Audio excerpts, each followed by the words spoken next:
don't want to bore you with too much detail here, but for me, by the way, have you read a book or seen a book on the bookshelves called 7 Habits of Highly Successful People?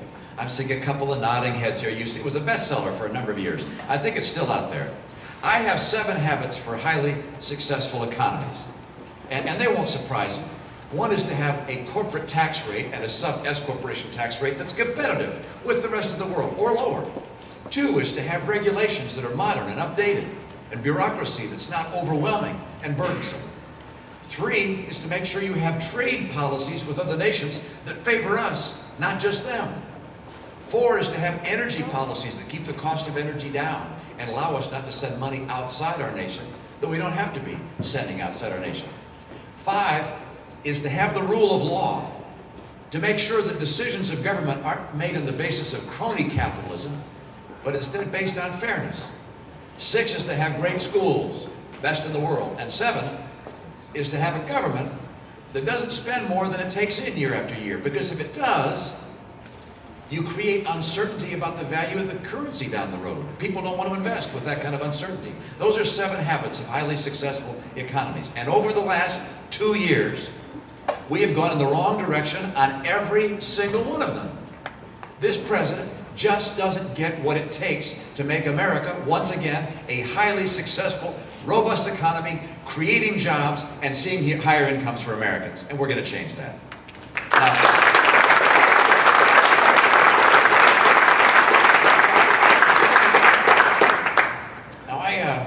I want to tell you that I sometimes have tried to understand how it is that the president is so misguided.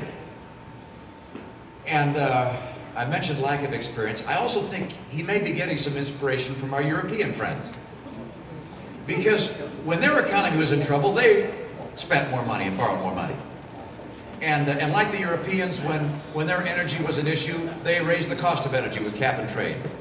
And like the Europeans, with unemployment as a concern, they pushed more unionization. And like the Europeans, they had the federal government take over healthcare. And so I think he gets a lot of direction from the European way of thinking. I don't think Europe is working particularly well there. And if we adopt the policies of Europe, we'll have the structural long-term unemployment that Europe has, and the lower standard of living that Europe has. You see, I believe in America. I believe we got it right, and they got it wrong. I believe in the American experiment. When the founders formed this country, they didn't just decide to give us the ability to choose our elected representatives, important and critical as that is.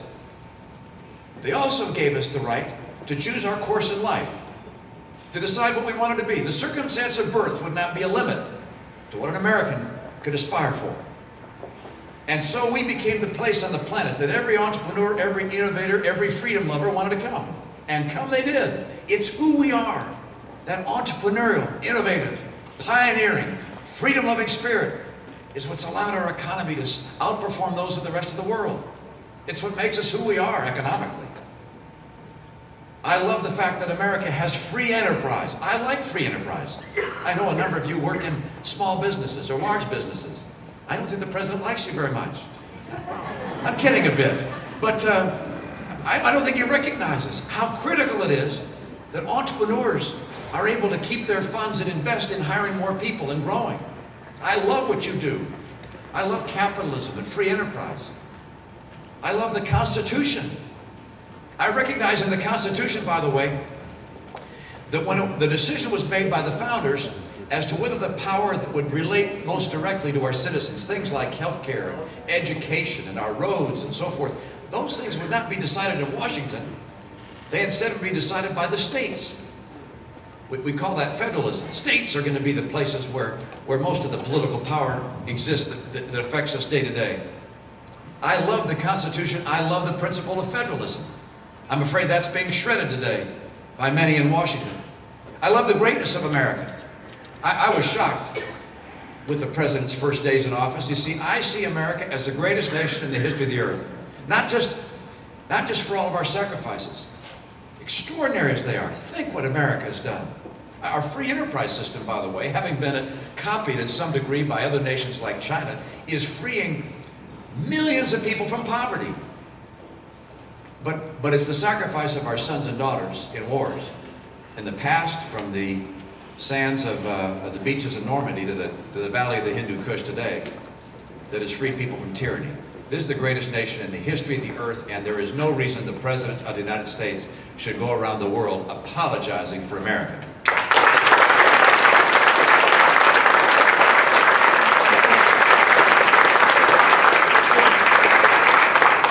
Let me mention one more thing, and that is I believe in the greatness of the American people. And I say that based upon experience, and you don't have time today for me to regale you with all the experiences of my lifetime in getting to know the people of America. But one symbol stands out, and it stands out every time I see a sporting event or go to a place where the national anthem is played. And that is that we place our hand over our heart when our national anthem is played. And I wondered where that tradition began, when and how it began. I understand it was inaugurated by FDR during the Second World War. He asked us to place our hands over our hearts during the playing of the national anthem. This was in recognition of the blood being shed by our sons and daughters for liberty. We are a patriotic people. We face extraordinary challenges right now. This is a time, in my view, that because of the patriotism of our people, if we have leaders that'll tell American people the truth and actually lead with integrity, Americans will do what it takes to keep this nation, as it's always been, a strong and vibrant nation with a strong economy, providing good jobs, funding a military that can protect us and our friends, and remaining as we've always been, the hope of the earth. And I will do everything in my power to make sure that's exactly what happens. Thank you so much.